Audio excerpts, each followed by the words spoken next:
All right, so you should be able to see my screen now. If not, Looks then good. Yep. shout. Great. Okay. So the kind of explain like I'm five, what we're trying to do is right now, scientists who run code, sometimes that code is buggy. They rely on libraries, and those libraries can do things other than just crash. They can do things like have data corruption. And this can be hugely problematic for science, just in general, because the stuff that, the results you get are basically inaccurate, and you may not detect this for a long period of time. And so we've been working for quite a while on ways to try to isolate code. Um, so, you can think the normal protection boundaries you get from having things in different processes, but doing things in a lighter weight way inside of the same address space. And our goal here is to basically be able to take popular, off the shelf, widely used libraries that have histories of these types of problems and to be able to make it so that they're able to run with around a 1% performance overhead. So, minimal overhead, and get them to be widely used by scientists who are using these types of libraries.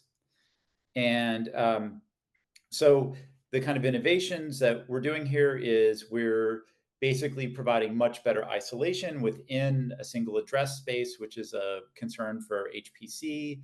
Also, there's a lot of like hardware optimized things where they do kernel bypass of kernel networking and stuff like this. So there's an awful lot of complexity and things like this that we have to deal with.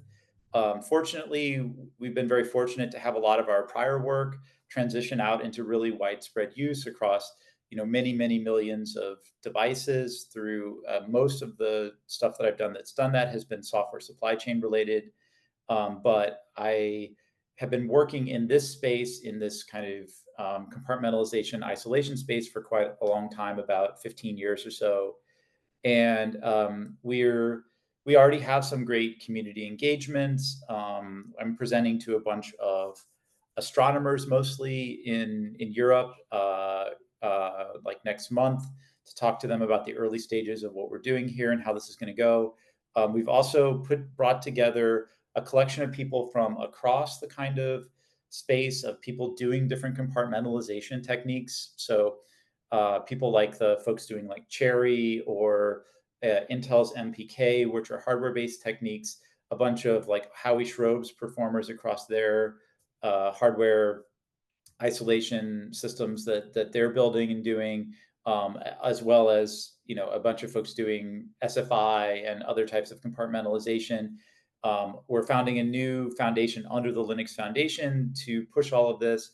And since my real goal here, I don't really care if my hammer is the best hammer. I just really want to solve the problem well. We're going to work with and push along to get whatever technique seems the most promising for this to be a good solution and to get out there in the hands of the scientists. And I think this will have tremendous benefits. I see this as like a launching point where we do some initial work here, get some initial traction, and then we're able to expand this out to hundreds or thousands of libraries. I think initially, though, there's going to be a lot of bespoke work and a lot of fiddling to make things to really get like the performance guarantees that scientists are okay with, and to really get the safety guarantees that we want to have. So we're pushing hard in that direction. And then metrics for success, I think use is of course like a big part of this. That's really important. Having performance that they find acceptable is also really important. Um, and just being able to ensure that in at least some cases we're able to catch real world bugs that would trip up like other workflows. So it'll be a little, one of the more challenging things here is we have to educate the users that the fact that our system crashes, like gives them a crash, is actually a good thing because we stopped it from doing data corruption. Um, but we've had some success with that in the past, but that'll be a difference. Is right now I know a lot of the scientists we've talked to, things just run for a long period of time, and they don't know why they're getting some weird result, or they don't know why whatever's happening, and they're doing a lot of having a lot of wasted effort. So we think we can help there. And we have a bunch of HPC and other folks that we're working with this is all open source Apache 2 licensed. This code has been available for a long time, the things that we're doing. Um, and we have are going to be distributing pre-built packages of these hardened scientific libraries for using the things like on PyPI and on Anaconda and other places where people are used to grabbing this sort of stuff.